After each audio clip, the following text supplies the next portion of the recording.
तक्षशिला विश्वविद्यालय को विश्व का सबसे पहला विश्वविद्यालय माना जाता है। ये तक्षशिला शहर में था, जो प्राचीन भारत में गांधार जनपद की राजधानी और एशिया में शिक्षा का प्रमुख केंद्र था। माना जाता है विश्वविद्यालय 700 से 900 ईसा पूर्व में तैयार हुआ था। इसके बाद से यहाँ भारत समेत एशिया से विद्वान पढ़ने के लिए आने लगे।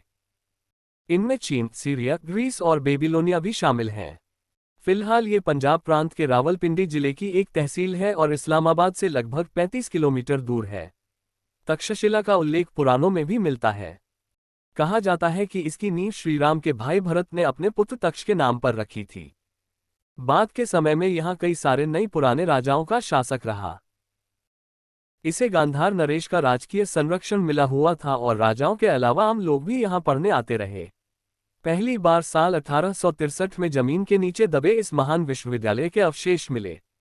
इसके बाद से इस जगह की भव्यता के बारे में कई बातें सामने आ चुकी हैं। सोचने की बात है कि जिसे दुनिया की सबसे पहली यूनिवर्सिटी कहते हैं, वो आखिर कैसे खत्म हो गया। लेकिन इससे पहले थोड़ा वहां की समृद्धि के बारे में जानते हैं। ये पूरी तरह से विकसित शहर था, जहां पक्के मकान, पानी के निकासी की व्यवस्था, बाजार और मठ मंदिर थे। ये व्यापार का भी बड़ा केंद्र था और मसालों, मोतियों, चंदन, रेशम जैसी चीजों का व्यापार हुआ करता। अब विश्वविद्यालय की बात करें तो यहाँ छात्र वेद, गणित, व्याकरण और कई विषयों की शिक्षा लेते थे। माना जाता है कि यहाँ पर लगभग 68 विषय पढ़ाए जाते हैं, जिनमें राजनीति, समाज विज्ञान और यहाँ तक कि राजधर्म भी शामिल था। साथ ही युद्ध से लेकर अलग अलग कलाओं की शिक्षा मिलती। ज्योतिष विज्ञान यहाँ काफी बड़ा विषय था। इसके अलावा अलग अलग रुचियां लेकर आए छात्रों को उनके मुताबिक विषय भी पढ़ाए जाते थे। इस विश्वविद्यालय में 68 विषयों को पढ़ाया जाता था और न्यूनतम प्रवेश आयु, प्राचीन ग्रंथों का प्रदर्शन 16 था। एक स्तर पर इसमें 10,500 छात्र थे, जिनमें बाबुल, ग्रीस, सीरिया और चीन के लोग शामिल थे। अनुभवी स्वामी ने वेदों, भाषाओं, व्याकरण, दर्शन, चिकित्सा, सर्जरी, तीरंदाजी, राजनीति, युद्ध, खगोल विज्ञान, लेखा, वाणिज्य, प्रलेखन, संगीत, नृत्य और अन्य प्रदर्शन कला, भविष्य, मनोगत और रहस्यमय विज्ञान, जटिल गणितीय गणनाओं को सिखाया। विश्वविद्यालय में कौटिल्य, पाणिनि, जीवक और विष्णु शर्मा जैसे दिग्गज विद्वान शामिल थे।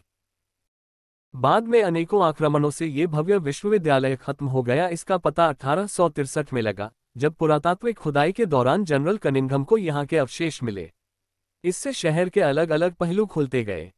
बता दें, 5वीं सदी में चीन से बौद्ध भिक्षु फाहियान यहाँ आए थे और उन्होंने शहर के 7 विश्वविद्यालय को अपने पूरे वैभव में देखा। हालांकि 7वीं सदी में चीन के एक अन्य भिक्षु श्यानजान को शहर में वीरानी और मलबा ही दिखा। इस बीच क्या हुआ, इसके बारे में कई बातें प्रचलित हैं। एक के बाद एक कई आक्रांताओं ने शहर को पूरी तरह से खत्म कर दिया।